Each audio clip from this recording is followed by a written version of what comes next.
Devo girare a sinistra. Devo girare a destra. Non posso andare dritto.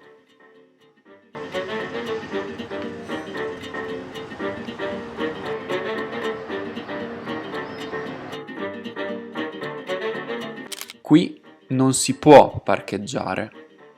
È vietato. C'è un divieto.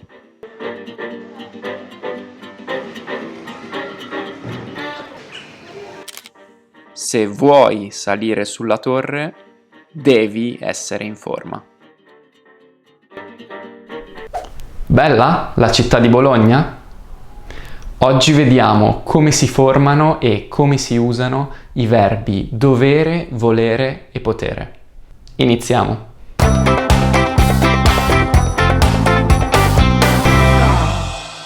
Ciao, benvenuto in questo nuovo video. Io mi chiamo Giulio e insegno l'italiano. Sicuramente all'inizio del tuo percorso di studio dell'italiano hai incontrato questi tre verbi: dovere, volere e potere. Iniziamo come al solito a vedere le varie persone dei verbi, perché naturalmente si tratta di verbi irregolari, quindi hanno delle coniugazioni particolari. Ok, vediamo la coniugazione del tempo presente al modo indicativo. Verbo dovere. Io devo, tu devi, lui, lei deve. Noi dobbiamo, voi dovete, loro devono. Potere.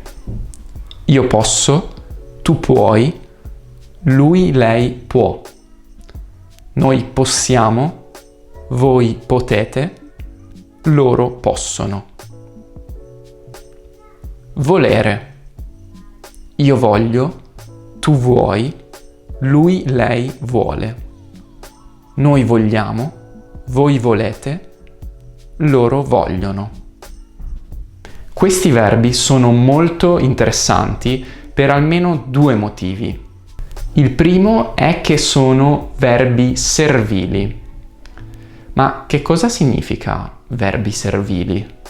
Beh, come dice la parola, i verbi servili servono, cioè fanno un servizio ad un altro verbo, lo aiutano.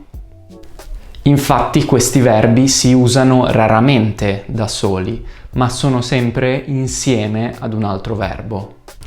La frase io mangio ha senso.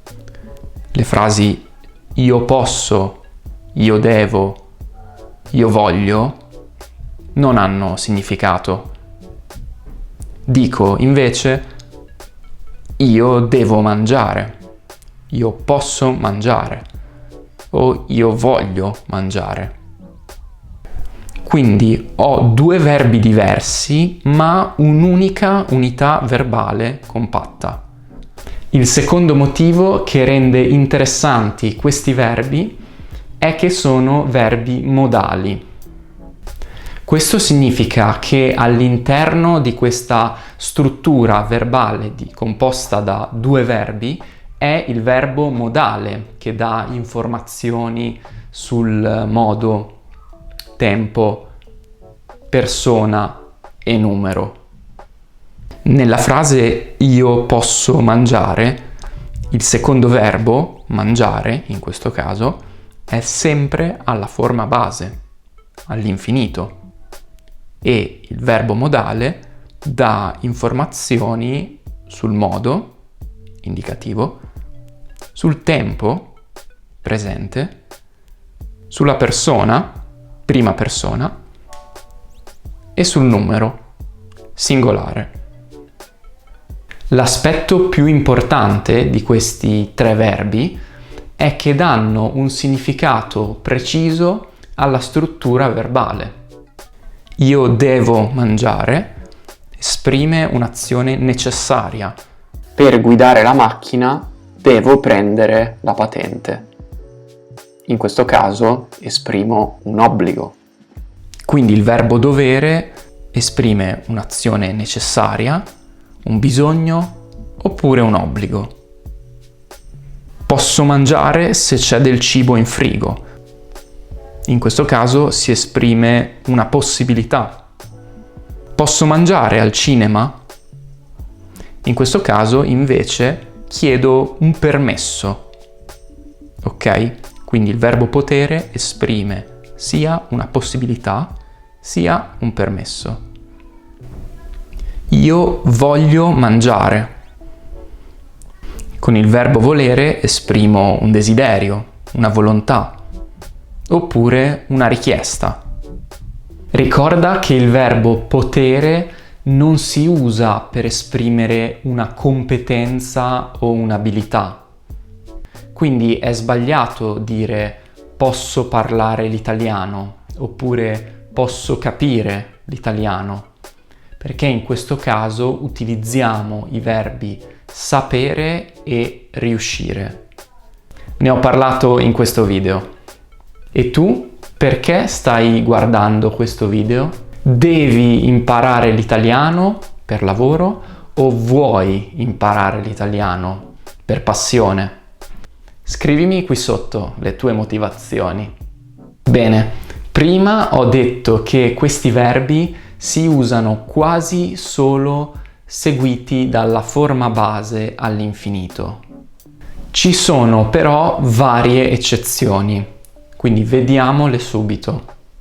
Il verbo volere, per esempio, è spesso seguito da un sostantivo. Voglio un gelato? Vuoi una mano? Vorrei un'informazione.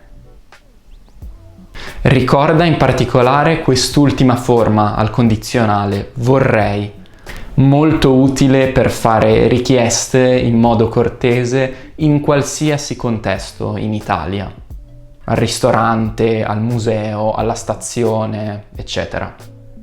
Per quanto riguarda il verbo dovere, ecco alcuni usi particolari senza il verbo alla forma base. Mi devi un favore. Quanti soldi ti devo? Mi devi ancora 80 euro. Quindi il verbo dovere in questo caso ha il significato di essere in debito. Anche il verbo potere ha alcuni usi da solo. Per esempio se dico oggi la medicina può molto, nel senso che la medicina ha raggiunto alti livelli di innovazione ed è in grado di trovare cure per molte malattie. Poi possiamo usare potere anche in versione pronominale, con l'espressione non ne posso più. Questa è un'espressione informale per dire sono esausto, non posso più sopportare questa cosa. Bene, questi erano i vari usi dei verbi modali in italiano. Spero che sia tutto chiaro. Come al solito ti consiglio di fare pratica con degli esercizi sul mio sito per fissare bene l'argomento del video. Questo è molto importante.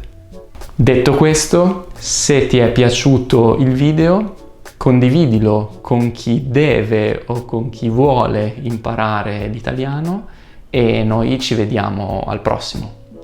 Ciao, buono studio!